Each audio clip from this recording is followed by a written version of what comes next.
Olá, turma, tudo bom com vocês? Como vocês sabem, eu me chamo Priscilene e eu estou aqui hoje para mais uma aula de língua portuguesa. O nosso assunto de hoje são os sinais de pontuação. O que são os sinais de pontuação? São recursos prosódicos que conferem à oração ritmo, entonação, pausa, eles indicam o limite sintático e as unidades de sentido.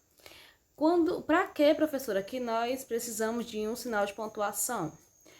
Quando nós escrevemos alguma coisa, nós queremos que isso que está escrito seja interpretado da mesma maneira do que se fosse uma coisa dita, algo dito, ao qual eu confiro sempre pausas, eu dou ritmo.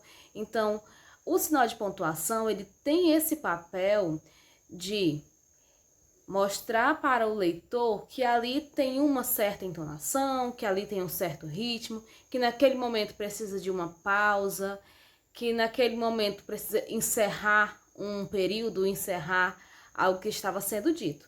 Então, sempre que eu falar em sinais de pontuação, eu estou falando em recursos que me ajudam a compreender o que está escrito, e essa compreensão ela é feita através da coerência e da coesão, certo? E aí, ele serve basicamente para isso, né? Para nos dar uma boa compreensão a respeito da informação que está sendo transmitida. Quais são os sinais de pontuação? Acompanhem comigo aqui no slide. O ponto final, ponto e vírgula, o ponto de exclamação, de interrogação, os dois pontos, o travessão, reticências, aspas, parênteses, vírgulas e colchetes. Então, esses são os sinais de pontuações que mais se destacam nas nossas produções escritas. E aí, como usar corretamente os sinais de pontuação? Vocês podem acompanhar que aqui nesse slide eu falo muito a respeito da vírgula, porque as pessoas acham que, toda vez que eu quiser, que tiver uma vírgula, é porque eu tenho que parar para respirar. As pessoas pensam muito nisso. Então, é a vírgula que determina a sua respiração, ou é a sua respiração que determina a vírgula, né? Eu acho algo assim muito superficial dizer isso. Então, tenho que a vírgula é um sinal de pontuação usado para dar pausas. Não necessariamente você precisa respirar nesse momento, né? Até porque nós precisamos respirar o tempo todo e não só quando a vírgula é colocada numa frase, não é assim? Então, vamos aqui conhecer um pouco de alguns sinais de pontuação. No geral, para representar pausas na fala, nos casos do ponto, vírgula e ponto e vírgula. Então, sempre que eu quiser apresentar pausas, eu vou usar um desses três pontos, né? O ponto e vírgula, a vírgula sozinha ou o ponto sozinho. Ou entonações, no caso do ponto de exclamação e de interrogação, por exemplo. Então, sempre que eu fizer uma pergunta, o meu tom vai ser diferente do que eu estiver fazendo uma afirmação. O meu tom vai ser diferente do momento que eu estiver usando uma exclamação, que é expressando um sentimento. Então, fiquem atentos a isso. Além de pausa na fala e entonação da voz, os sinais de pontuação reproduzem na escrita as nossas emoções, intenções e anseios. Então, quando eu falo em usar a pontuação adequadamente, isso é para transmitir para quem está lendo o que de fato eu gostaria de estar dizendo, né? O que a pessoa gostaria de ouvir, certo? Então, fiquem atentos que a pontuação, ela não é apenas para deixar a frase bonitinha, não. Porque não tem nada de bonitinho aqui. A pontuação, ela serve para mostrar para quem está lendo a intenção daquela frase, a intenção de tudo aquilo, através da pontuação, da emoção. Como escrever corretamente com vírgulas e pontos? Use vírgulas nas enumerações. Como assim? Eu quero fazer uma lista. Então, se eu vou fazer uma lista, eu tenho que enumerar pontos. E eu preciso usar a vírgula após cada item. Use vírgula antes das orações introduzidas por e, mas, ou, nem e pois. Então, sempre que eu usar uma palavrinha dessas aqui, Antes dela eu preciso colocar uma vírgula. Gostaria de sair, mas está tarde. Esse mas, antes dele, precisa ter uma vírgula, certo? Use vírgula para assinalar o deslocamento de adjuntos e orações adverbiais. Então, sempre que eu mudar a ordem da minha frase e essa mudança trouxer um adjunto para outro lugar, eu preciso também usar a vírgula. Use vírgula para separar o aposto. Aposto, como vocês devem lembrar, é aquela partezinha da minha frase, é uma oração que fica dentro de outra frase e essa oração, ela geralmente está explicando algo, está restringindo algo. E use vírgula para separar o vocativo. Mesmo caso aqui, o vocativo é aquele chamamento, então eu sempre separo ele através de vírgula, certo?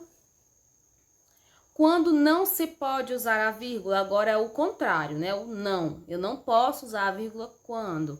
Se a frase estiver em ordem direta, ou seja, seus termos sucedidos em sujeito, verbo e complemento. A ordem direta da frase é essa. Toda frase é formada por sujeito, por verbo e por complemento. É uma sequência. Se ela estiver nessa ordem, eu não posso usar a vírgula para separar o sujeito do verbo. Eu não posso usar a vírgula para separar o verbo do complemento. Eu não posso fazer essa separação, certo? Outra coisa. Eu não posso usar também a vírgula para separar o complemento verbal e o adjunto adverbial, certo? Se a frase estiver na ordem direta, eu não posso usar a vírgula para separar essa ordem, eu não posso, tá bom? Vamos adiante. Como usar o sinal de afirmação? O sinal de afirmação é o ponto de exclamação, né? Eu uso para exclamar algo. Ou seja, ele é empregado no final de frases exclamativas que expressem emoção, surpresa, admiração, raiva, espanto, todo tipo de sentimento. Então, quando eu fizer uma frase de afirmação, uma frase exclamativa, eu uso ponto de exclamação, né? E quando se usa o ponto de exclamação? Eu uso em frases que expressam sentimentos diversos, porque isso, como diz aqui, é o básico do ponto de exclamação.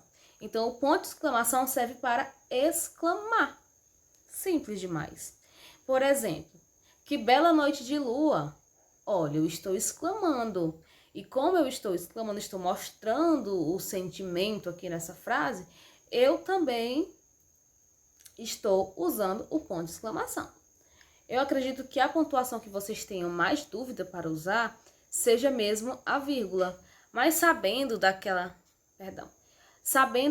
ordem direta, né, que precisamos saber que a vírgula não se encaixa entre verbo e sujeito, entre verbo e complemento, entre complemento e a adjunta adverbial. Sabendo disso, eu acredito que não haja nenhum problema. O probleminha é: não saia colocando vírgula em tudo que vocês veem e também não deixem de colocar ela nos lugares necessários. Professora, como é que eu sei que é necessário? Quando eu tenho um período muito extenso, eu sei que ali é necessário uma vírgula. Porque a gente cansa, nossa mente cansa quando vai ler aquele período muito extenso e esse cansaço afeta a compreensão. Então, se afeta a compreensão, eu sei que precisa de algo ali para dar uma pausa breve, para que aquela oração, aquele período, ele tenha sentido. Ele faça sentido na minha cabeça, certo? Eu também não posso sair por aí colocando vírgula em todo lugar sem analisar o sentido. Porque às vezes você quer falar uma coisa, mas por uma vírgula fora do lugar você fala outra, certo? Então, fiquem atentos a esse detalhe. Não saiam colocando vírgula em tudo sem antes vocês entenderem o sentido daquela oração. Lembre-se que a pontuação, ela exige da gente um nível de interpretação base. A pontuação, ela exige da gente que tenhamos no mínimo, coerência no que estamos fazendo, porque colocar vírgulas fora do lugar, colocar pontos fora do lugar, isso pode gerar um sentido que eu não estou querendo transmitir, né? Tornar a minha frase ambígua. O que é uma frase ambígua, professor? É uma frase que tem vários sentidos, duplo sentido, vários... E são sentidos que eu não quero atingir, certo? Então, como vocês podem perceber, aqui foi um resumo bem breve sobre os sinais de pontuação, sobre a vírgula mais específico. E agora é com você, até a próxima aula. Um grande abraço.